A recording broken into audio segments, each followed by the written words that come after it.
You know, you got your young guys and you never know if they're ready. You see them at practice, but you never know if they're ready until you throw them out there. And to see the production that obviously Juice Clark had, that Tyson Rooks had, you can look back and say, okay, you're teaching them the right way because now they've getting that experience to prepare them for the next opportunity, which this Saturday will be another opportunity for those guys to get out there and help us. What's the evolution of Tyson Rooks been? Because he started the year with WR on the Yes. roster. Yes. Well, the good thing is Coach Henry has an eye for good defensive backs because apparently he was with defensive backs at one point as well. And so, just obviously every day after practice, he wants to work with me and he wants to talk and he wants to work with, Juice Clark, and he wants to do some things and learn some press techniques and learn some off techniques. So the evolution is more really just been hard work and dedication to a craft. And then he get out there on the field and he performs it with, without a hesitation. But he also understands route concepts and what people are trying to do because he's an offensive guy. Right. One more. Maybe I'm the only guy that doesn't know this. When did he get back in your room? Wow, that had to be week 1, week 2 came over. Yep, and was just still doing some special team stuff. And then boom, it was the full envelope of it by then. Corey, obviously during the year, you always talk about having your guys ready, but Yes. How much should having 2.5 quarters at Oregon, if they're needed this week, help them maybe be ready for that? I think it's a great piece of experience plus confidence now. Because now this is the number one team in the country, and I got a chance to go out there and really try and reduce them from scoring touchdowns for 2 whole quarters.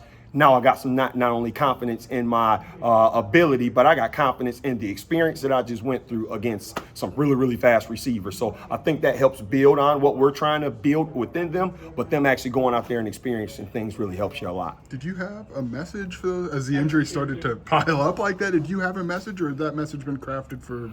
It's been crafted since I started with these guys, just telling them, hey, when opportunity knocks, and they all gonna tell you, kick through the door. So they want to kick through the door opportunity. They see it happening, and boom, they're all ready to go. So, but those guys have been helping us on special teams the whole year. Those guys have been really just chomping at the bit, and when their number was called, they went out there and was able to help us out. So it's just all about, it's been about the whole group the entire time, and now we're able to actually see it. Minnesota's a little bit different this year than they have been, leaning a little more heavily on the pass game. What did you see from their quarterback on film from last week? Well, that guy can throw the ball around, you know what I mean? But he plays within the scheme of the offense. He seems as if he understands fully what they're expecting of him. But at the same time, you got to account for number one. You've got to account for number one because the pass game is really, really good because most people have to crowd the box because number one is such a good player. So I think obviously the quarterback does a good job, but he has good complementary players around him with good tight ends that can protect or run routes, and definitely that dang on number 9 and he's throwing the ball to. Wow, I mean, that dude's one of the better receivers that we've seen in the Big Ten. What stands out about him? What stands out about him? He's got him and Pat Bryant really similar. They're veteran guys. He's been there for 5 years. He can really move inside of the offense and really adjust his route at the top routes. But PJ Fleck is a receivers guy. He's always had big time players like Corey Davis and things like that dating back to Western Michigan. So you would expect a player like this to, from Daniel to be that type of veteran player that's smart, that's fast enough, but can catch every single ball. So he's definitely a really, really good player that we've got to defend him well. Some national recognition for Xavier Scott, and I know you've only been here this year, but what have you seen from him, like off the field, to get him to this place where he can start to get some of that recognition on a national level? The leadership abilities, obviously off the field, but also his attention to detail. The dude is up watching film early in the morning, right after special teams meeting is over. And him and I may have maybe 5 to 10 minutes with each other, and he's in there watching film, and he's coaching me.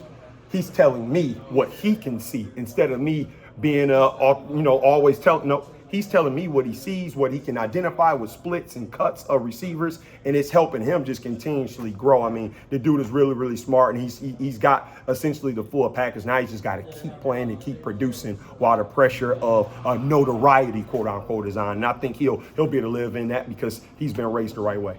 If injuries mount, how much comfort does it give you knowing Xavier can be here, he can be there, and move around to maybe plug holes at certain spots? Yeah, it makes me feel really, really comfortable. I mean, I just appreciate our room, even the safeties room, of just being so diligent of learning the entire back end. So every guy knows every single spot. So now when you see these things happening, You're not worried about throwing in a Tyson Rooks at nickel or a Juice Clark at corner or a nickel. It doesn't matter. They're just all interchangeable. Now they got their own skill sets and techniques and abilities that they really love to do. But at the same time, you're taking one guy out and putting another guy in, just plug and play. And that's essentially, as a coach, that's what you want. You want to play plug and play football because they've all came here as scholarship players looking for their opportunity. Now that they've got it and they're doing something with it.